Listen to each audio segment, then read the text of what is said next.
What's going on, y'all, and welcome back to the channel. I hope everybody is doing well. So let's go ahead and get down. So I want to talk about Ryan Davis because he's the center of some controversy. He actually sat down with Shannon Sharpe and he talked about his 10 or 11-year-old daughter actually seeing him as an ATM. And there's a lot of people that are accusing him for basically saying that his daughter is nothing more and nothing less than a gold digger. Now, as it pertains to this issue, if you take a look all over social media, you will see that Ryan Davis is getting fried. I mean, absolutely fried. Some of the sisters are taking his ass to task about what he had to say about his daughter. So what I'm going to do right now is play you what he said during Shannon Sharpe's interview, and then I'll be back.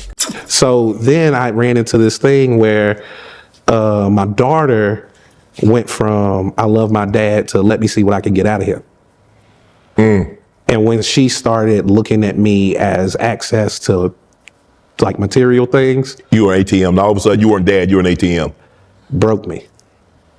Because it was like, I only want to be around him if I can get something out of him. So let me ask you this. Did you sit down and have a conversation? How did you come to this realization that it was, yes, this is my child, but my child only wants to be around me because of what the access that she has to things, perfume, jewelry, clothes, makeup, whatever the case may be. It's heartbreaking. It's heartbreaking because it's like, it's heartbreaking because it's like, my daughter saved my life. I'm not a very motivated person. And when we went and got that ultrasound and they said it's a girl, I knew I couldn't be a mediocre man anymore because it would affect how she viewed men in general. All right, so you heard what Ryan Davis had to say. And like I said, Ryan is getting cooked all over social media for these comments.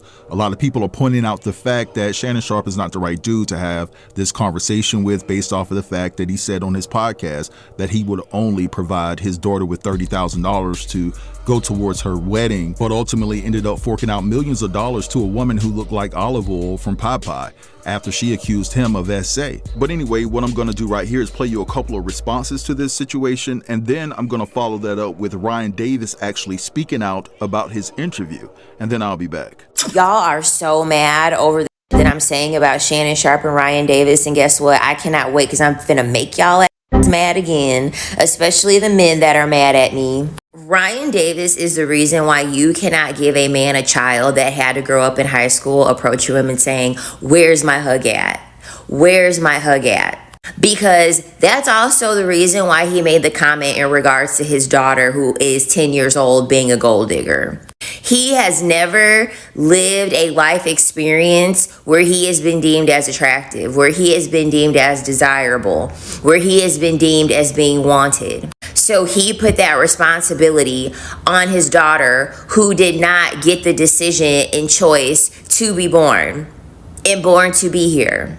Once again, parents having children and putting responsibility on their children that they did not ask for.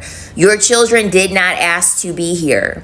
His daughter is another reminder that he grew up a lame, that he grew up being seen as unattractive, that he grew up most likely being overweight, that he grew up just not being picked. That's the reason why he's also doing that. Because he most likely has had to pay to be in the presence of other women. He most likely has felt like he's had to be in competition with men who are more attractive than him.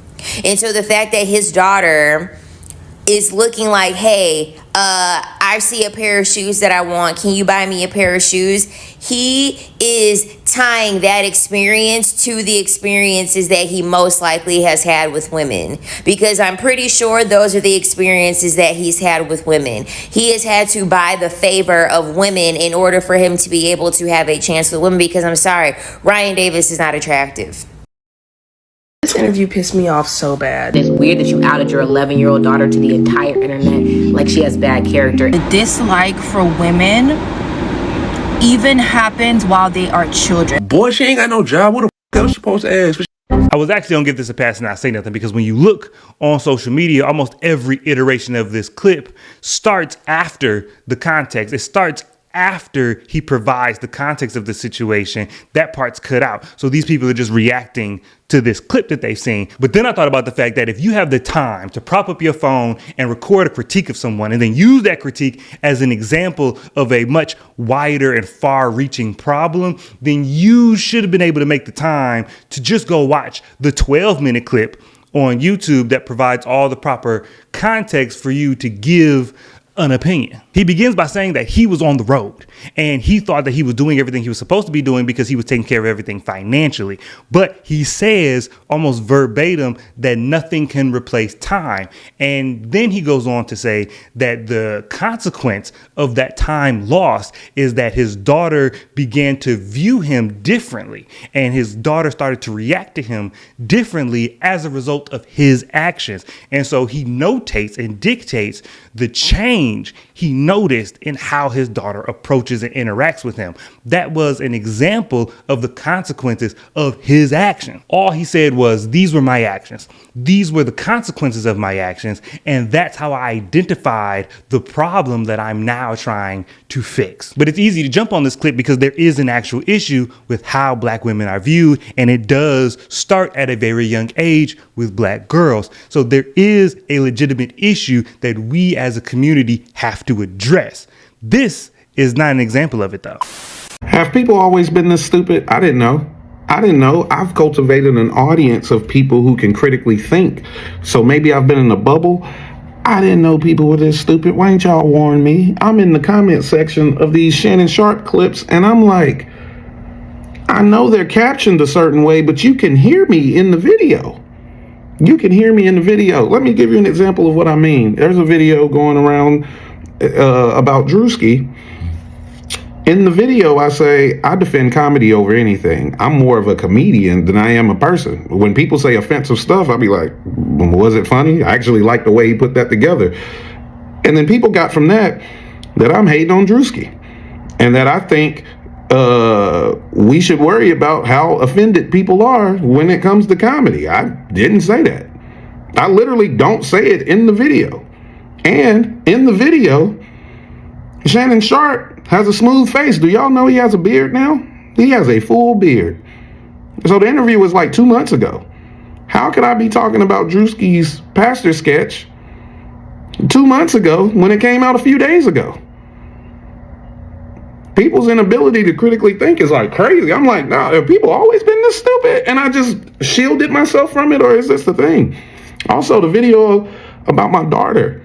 People are like, I'm calling my daughter a gold digger. I'm blaming her and all kinds of stuff. In the video, I literally say she used to be a daddy's girl. And the reason it became transactional is because, and I can see that she still wants to be a daddy's girl, but there's a fear to get close to me because that closeness was taken away before. I say that in the video, which means I'm not blaming her. I'm talking about the lack of safety that I've made her feel that I'm trying to get back. How did that turn into being about the child? I'm saying to fathers that don't put yourself in a position to where you have to win your children back. That's the conversation. I know it's captioned a certain way, but you can hear me say these things. People's inability to critically think, is this the norm? Have people been this stupid the whole time? And because I sectioned myself off to a certain part of social media, because you have to be able to critically think to even enjoy my comedy. Did I make an audience for myself that where I could not see how stupid people are nowadays? I don't mean to call y'all stupid. It's just like the inability to critically think to me means you're kind of dumb. I don't know. Y'all let me know.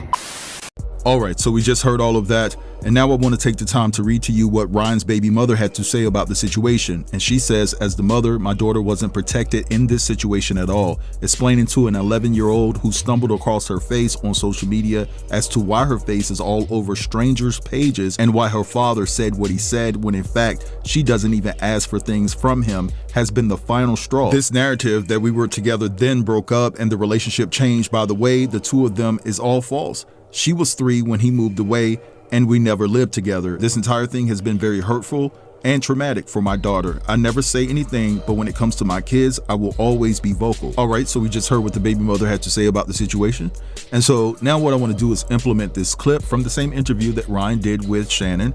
And I want to start it before he gets to the point where he says that he feels that his daughter now sees him as an ATM. But like, we're just working through like getting our custody agreement together now. You know, and I told you I'm gonna be more candid on here than I've ever been. I never talk about my co-parenting situation, but whenever I have 2 children. I have an 8-year-old son and a 10-year-old daughter. She's about to turn 11, and it's been rough. I've been there every step of the way financially. I haven't always been there the way that I should have physically. But I wasn't always allowed to be there like I could have been physically too. And nobody talks about what it is to be in this space.